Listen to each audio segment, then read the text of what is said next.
Ever wonder why some people seem to attract friends and opportunities while others feel left out? It's not a mystery. Dale Carnegie cracked the code in 1936, and his advice is just as relevant today. Want to know the secret? How to Win Friends and Influence People offers powerful insights into the art of communication and connection, providing a blueprint for anyone who wants to become more likable, persuasive, and successful in both personal and professional relationships. Despite being published nearly a century ago, this book remains one of the most influential self-help books of all time. Dale Carnegie breaks down essential strategies for winning people over, changing their behavior, and improving the quality of interactions. So, what are the key lessons from this book, and how can they change the way you interact with others? Principle 1. Don't criticize, condemn, or complain. Carnegie starts with a principle that might seem simple, but it's often overlooked. Avoid criticizing, condemning, or complaining about others. He explains that criticizing people doesn't lead to positive change. In fact, it often makes the other person defensive, creating more tension in the relationship. People naturally resist criticism because it attacks their pride and self-worth. As Carnegie puts it, any fool can criticize, condemn, and complain, but it takes character and self-control to be understanding and forgiving. If you want to win friends and influence people, it's essential to avoid fault-finding and instead focus on understanding their perspective. Principle 2. Give honest and sincere appreciation. The second principle in Carnegie's book is the power of honest and sincere appreciation. People crave recognition and appreciation more than almost anything else, and by genuinely acknowledging someone's efforts or talents, you can create a bond of trust and respect. Carnegie writes, "Be hearty in your approbation and lavish in your praise." But it's important to remember that flattery isn't the same as genuine appreciation.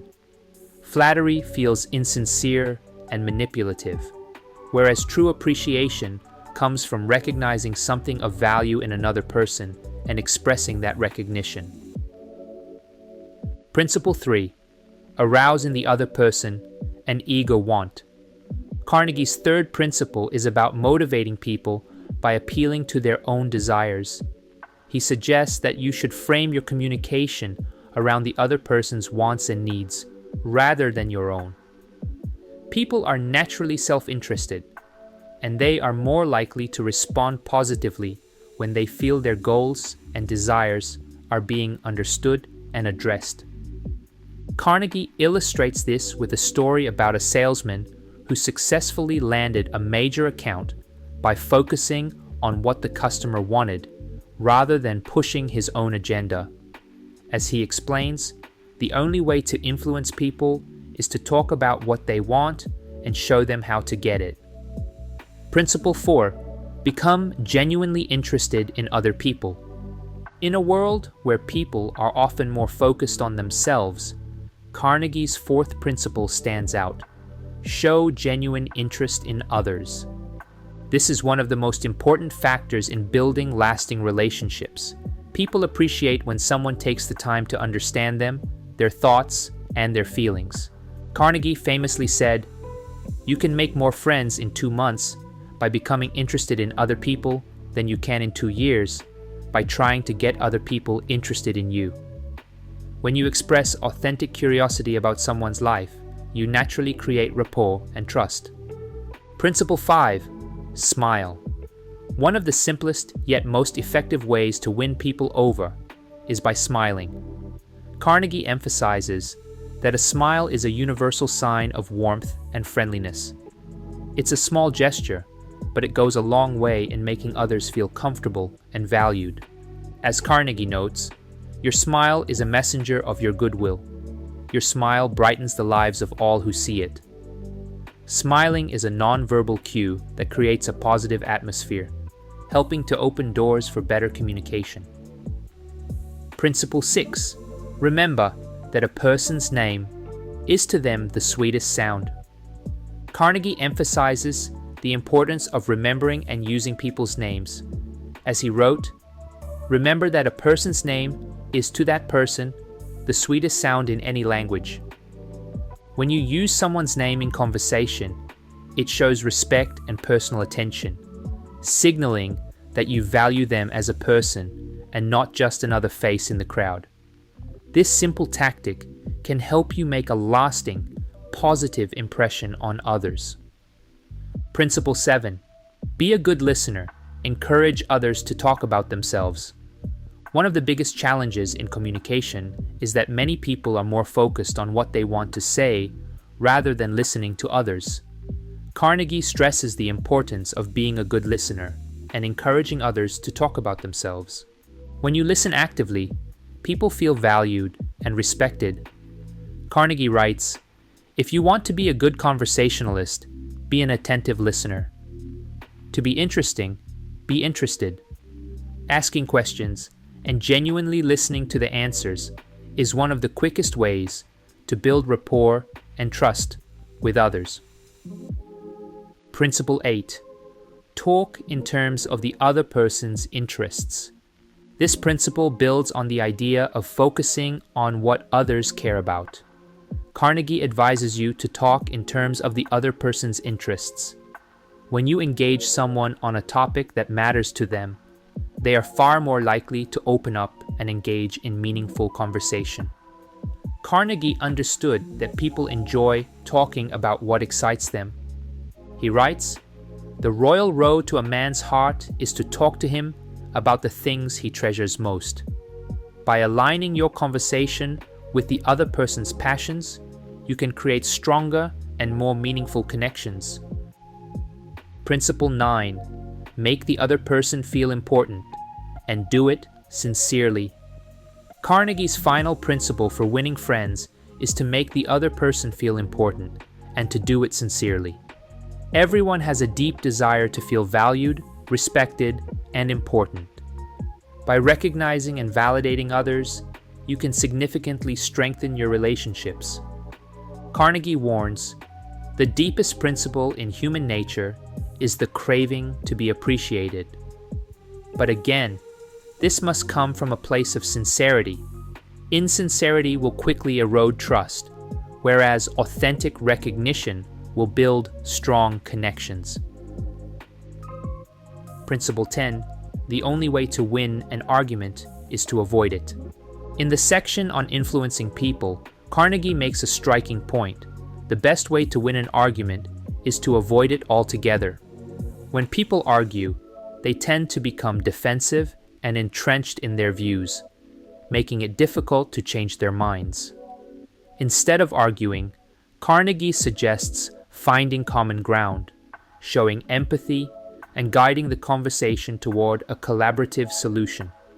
He writes, "A man convinced against his will is of the same opinion still." Rather than winning the argument, focus on winning the person by understanding their perspective and finding a way to agree. Principle 11. Show respect for the other person's opinions. Building on the idea of avoiding arguments, Carnegie advises that you should always show respect for the other person's opinions, even when you disagree. No one likes being told they're wrong, and when you dismiss someone's viewpoint, you risk alienating them. As he says, never say, "You're wrong." The best outcome is to guide the other person to reach their own conclusion. If this leads them to come around to your way of thinking, they will maintain their self-image, and you will preserve the relationship. They still get to be the hero of their own story, and you'll have fostered a positive connection. Principle 12.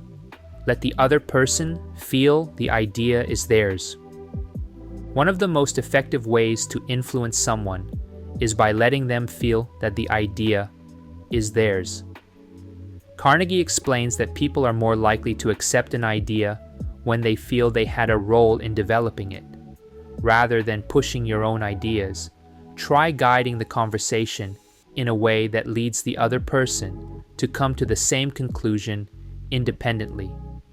Carnegie writes, "Let the other person feel that the idea is his or hers, and they will embrace it more readily." This approach fosters collaboration and mutual respect rather than resistance. Principle 13. Appeal to nobler motives. People like to feel that they are driven by higher purposes, and Carnegie suggests using this by appealing to nobler motives when trying to influence others. Whether in business or personal situations, highlighting the moral or ethical reasons behind a decision can lead to more positive outcomes. He explains, "A person usually has two reasons for doing something, one that sounds good and a real one. By appealing to someone's sense of morality or greater good, you can inspire them to take action in ways that benefit both parties." Principle 14. Dramatize your ideas. Finally, Carnegie advises that you should dramatize your ideas.